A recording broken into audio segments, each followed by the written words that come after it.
দেখো কচুর লতি দিয়া আর জ্যান্ত তেলাপিয়া মাছ দিয়ে আজকে রান্না করি।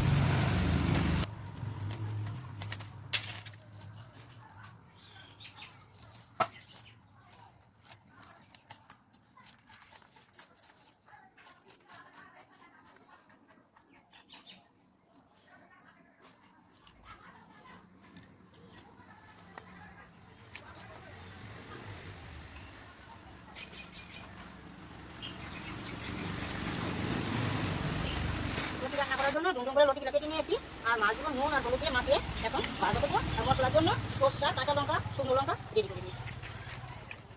তেলটা দিয়ে দিচ্ছি আর একটু নুন দিয়ে দিচ্ছি যাতে মাছটা না বেঁধে থাকে, এর জন্য। এই যে এখন মাছটা দিয়ে দেবো।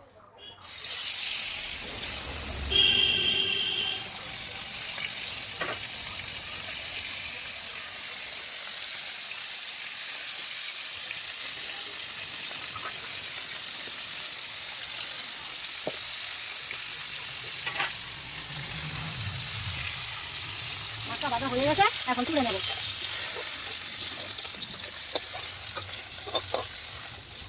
ওই তেলের মধ্যে আর একটু তেল দিব, শুকনো লঙ্কা, তেজপাতা আর জিরা পুরনে দিয়ে দিলাম।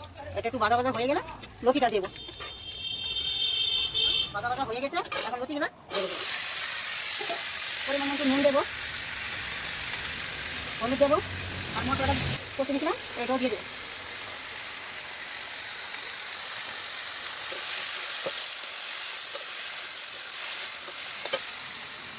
এখন জলটাও দিয়ে দেবো।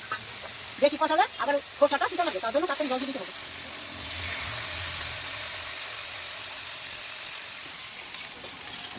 দেখো বন্ধুরা, এবার লতিটা হয়ে গেছে, মাছটা দিয়ে দেবো। মাছটা দিয়ে কাঁচা সরষের তেল দিয়ে দেখুন তারপর এটা গামাখা গামাখা হয়েছে, এখন নামিয়ে দেবো, খাওয়ার জন্য রেডি।